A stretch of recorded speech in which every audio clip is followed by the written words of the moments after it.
सांगलीचे जिल्हाधिकारी अशोक काकडे महाराष्ट्र भूषण पुरस्काराने सन्मानित। मुंबई येथे voice of media international forum व महाराष्ट्र शासन आयुष्यमान भारत समिती यांच्या संयुक्त विद्यमाने सांगलीचे जिल्हाधिकारी अशोक काकडे यांना महाराष्ट्र भूषण सन्मान कार्य 2025 या मानाच्या पुरस्काराने सन्मानित करण्यात आले आहे। हा मानाचा पुरस्कार मंत्री मंगलप्रसाद लोढा तसेच आयुष्मान भारतचे अध्यक्ष ओमप्रकाश शेटे यांच्या हस्ते सांगलीचे जिल्हाधिकारी अशोक काकडे साहेब यांना प्रदान करण्यात आला।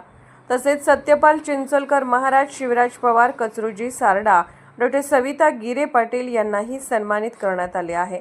तर 15 पत्रकारांना पॉझिटिव्ह जर्नलिझम अवॉर्ड देण्यात आले।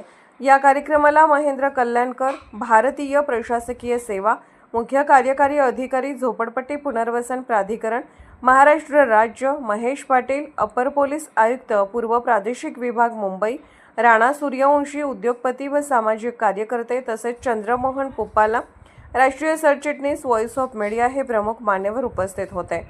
तसेच प्रसन्ना जोशी, संपादक पुढारी मराठी वृत्तवाहिनी, विशाल पाटील, संपादक लोकशाही मराठी वृत्तवाहिनी, विनोद तळेकर, संपादक NDTV मराठी वृत्तवाहिनी, प्रसाद काते, संपादक जय महाराष्ट्र मराठी वृत्तवाहिनी यांच्यासह व्हॉइस ऑफ मीडिया संस्थेचे संस्थापक अध्यक्ष संदीप काळे हेही उपस्थित होते। यावेळी व्हॉइस ऑफ मीडिया संघटनेचे आंतरराष्ट्रीय प्रमुख गगन महोत्रा, राष्ट्रीय कोषाध्यक्ष चेतन बंडेवार, रेडिओ विंगचे राष्ट्रीय अध्यक्ष अमोल देशमुख, उर्दू विंगचे राष्ट्रीय अध्यक्ष मुफ्ती मोहम्मद हारून नदवी, प्रदेश अध्यक्ष अनिल मस्के, विभागीय अध्यक्ष सचिन मोहिते, सांगली जिल्हा अध्यक्ष सूर्यकांत कुकडे तसेच सांगली जिल्हा संघटक अल्ताफ खतीब उपस्थित होते। कवठे महाकाळ मराठी न्यूज मुख्य संपादक विद्याधर लोंढे।